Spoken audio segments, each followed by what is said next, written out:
যৌথ অভিযানের প্রথম দিনই মিসাইলের টার্গেট হয় ইরানের কৌশলগত গুরুত্বপূর্ণ ও সবচেয়ে বড় দ্বীপ কেশম আইল্যান্ড। বড় পাহাড়ের নৈসর্গিক সৌন্দর্যে ঘেরা দ্বীপটির নিচে রয়েছে ইরানের বিপ্লবী গার্ড বাহিনীর বিস্তৃত মিসাইল সিটি। তাছাড়া হরমুজ প্রণালীতে প্রবেশের পথও সরাসরি নিয়ন্ত্রণ করা হয় দ্বীপটি থেকে। কেশমের প্রধান পানি শোধনাগারে মার্কিন হামলার পরেই হরমুজ প্রণালী বন্ধ করেছিল ইরান। রেইনবো অলরাউন্ডার এক্সটেরিয়র পে বাড়ির বাহিরের দেয়ালের সুরক্ষা নিয়ে থাকুন নিশ্চিন্ত, সাথে পাচ্ছেন 10 বছরের ওয়ারেন্টি। হরমুজ প্রণালীতে প্রবেশ করলেই জাহাজ থেকে চোখে পড়ে পাহাড় আর সবুজে ঘেরা অপরূপ এক দ্বীপ কেশম আইল্যান্ড।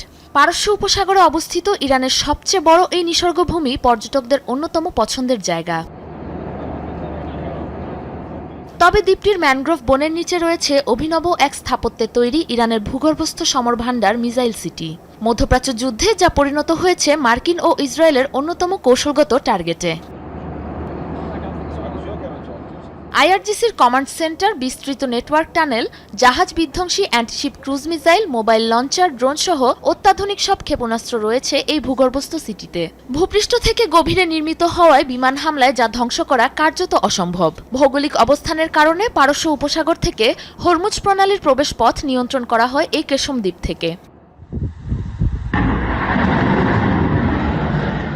ইরানের যৌথ বাহিনীর অভিযানের প্রথম দিনই মার্কিন মিসাইল হামলায় ধ্বংস হয় 1445 বর্গ কিলোমিটারের দ্বীপটির প্রধান লবণাক্ত পানির শোধনাগার, যার জেরে বিচ্ছিন্ন হয়ে যায় দ্বীপটিতে অবস্থিত অন্তত 30টি গ্রামের বিশুদ্ধ পানির সরবরাহ।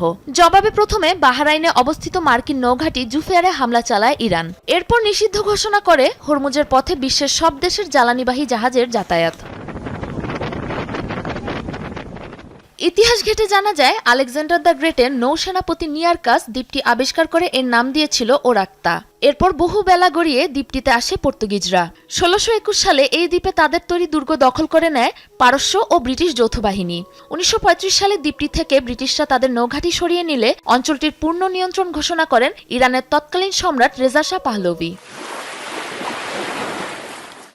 পৌরাণিক রাজা এরিথ্রাসের সমাধি, ইউনেস্কো স্বীকৃত কেশম জিও পার্কের পাশাপাশি এখানে রয়েছে ভ্যালি অফ স্টার্স ও বিশ্বের অন্যতম দীর্ঘ খনিজ লবণের খনি নামাকদাম। তবে যুদ্ধ শুরু হওয়ার পর থেকে বাণিজ্য ও পর্যটন কেন্দ্র থেকে ফ্রন্টলাইন দুর্গে পরিণত হয়েছে কেশম আইল্যান্ড।